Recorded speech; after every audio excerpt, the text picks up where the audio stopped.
Bismillahirrahmanirrahim. Assalamualaikum warahmatullahi wabarakatuh dan selamat pagi. Nama saya Muhammad Farid Syafiq bin Nosung Haliza.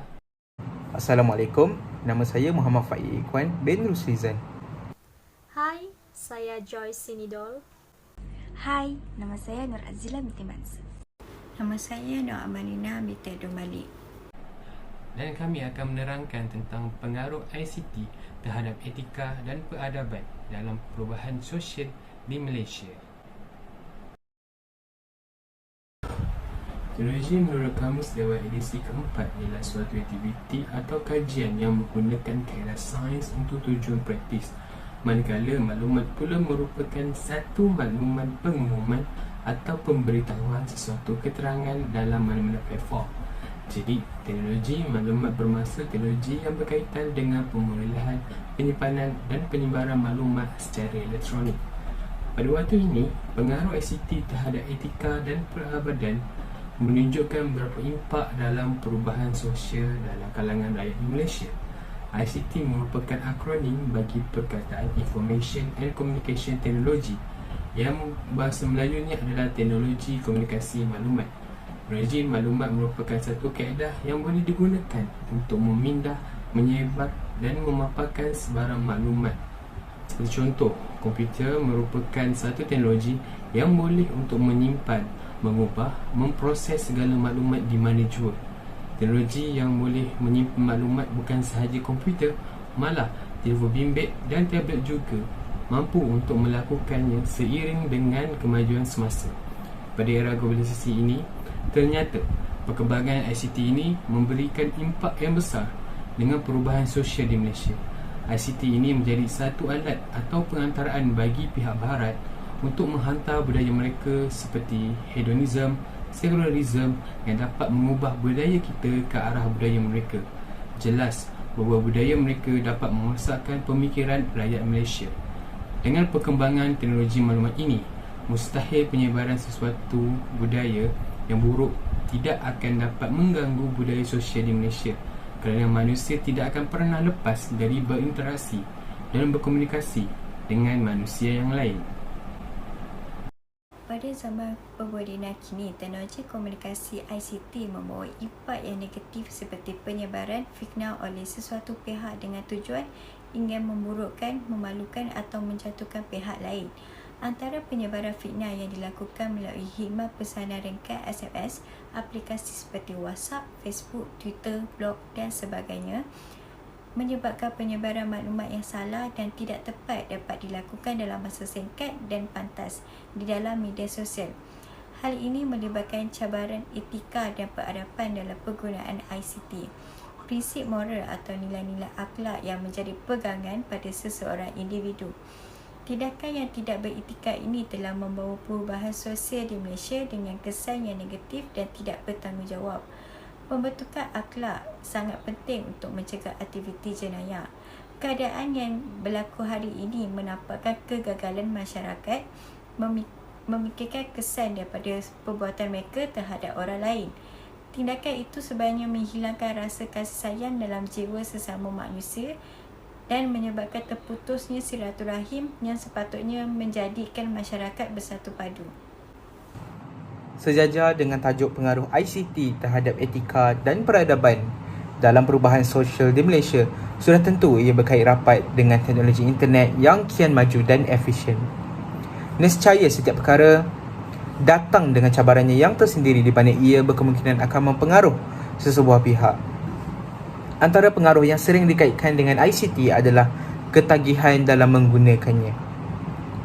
Penggunaan internet dan gadget menjadi satu keperluan terutamanya di era pandemik ini. Sebagai contoh, penggunaannya adalah suatu online class bagi pelajar dan bagi yang bekerja adalah ketika mereka work from home ataupun bekerja dari rumah.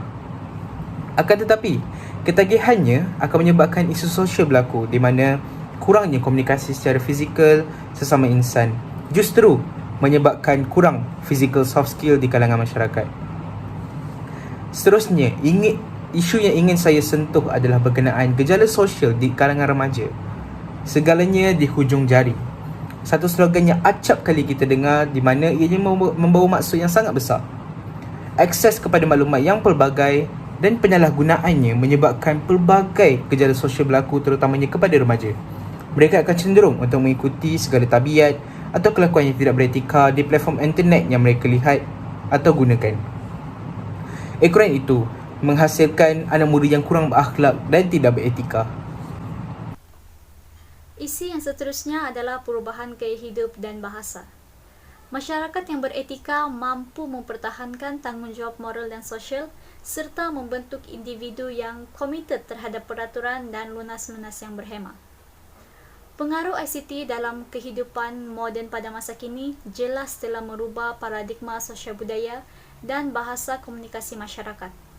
Perubahan radikal juga dapat dirasai dalam segala aspek kehidupan masyarakat, bermula dari kerangka pemikiran masyarakat kepada hiburan dan dari perniagaan kepada pertahanan. Dan tanpa disedari, ICT juga telah merubah masyarakat dari tahap yang paling asas, iaitu perubahan pada gaya pemikiran dan budaya fikir masyarakat. Aktiviti-aktiviti sosial masyarakat juga turut berubah dengan hadirnya teknologi ICT di tengah-tengah masyarakat. Dan secara amnya, semakin banyak masa yang diluangkan untuk melayari internet, semakin kurangnya masa yang diluangkan untuk rakan dan keluarga. Namun begitu, ICT juga telah membawa pembaharuan yang menjadi medan untuk pihak barat mengekspor keluar budaya hidup mereka seperti budaya hedonisme, sekularisme, dan religious pluralisme yang bukan merupakan budaya di Malaysia. Dari segi bahasa pula, era ICT telah menjadikan bahasa Inggeris berkembang pesat dan digunakan secara global dalam urusan seharian. Ini kerana bagi mengendalikan urusan-urusan yang melibatkan ICT, ianya banyak dikendalikan menggunakan bahasa Inggeris. ICT yang bersifat sejagat ini walaupun terdapat latar belakang budaya fikir dan perbezaan etika di antara satu komiti dan komiti yang lain, maka berlakulah perubahan-perubahan dalam gaya hidup dan pola fikir masyarakat. Kesimpulannya, kemajuan teknologi maklumat dan komunikasi hari demi hari memudahkan komunikasi lebih efisien. Bukan itu sahaja, ia juga menghubungkan manusia walau di mana sahaja berada pada setiap masa. Tidak dinafikan juga, ia turut memberi impak kepada masyarakat pada masa kini. Antara cadangan dalam membendung permasalahan ini ialah melalui peranan individu. Mendekatkan diri kepada Tuhan dengan melaksanakan ibadat sudah tentu akan merasa insaf serta rendah diri. Hal ini akan mengelakkan diri dari terjebak dengan gejala negatif atau masalah disiplin. Peranan yang seterusnya ialah peranan ibu bapa. Ibu bapa haruslah memberikan didikan agama yang secukupnya bagi melakkan anak-anak terjebak dengan gejala negatif, aktiviti yang tidak bermoral dan budaya kuning seperti black metal, punk dan penyalahgunaan dadah. Ibu bapa juga boleh menerapkan nilai-nilai etika dan cara menguruskan masa dengan baik. Peranan yang terakhir ialah peranan masyarakat. Masyarakat boleh memberi nasihat dengan cara yang baik. Tidak salah jika kita menegur kesilapan orang lain dan mungkin ia boleh mengubah diri seseorang itu ke arah kebaikan. Sebab kata pepatah Melayu, buang yang keruh, ambil yang jernih.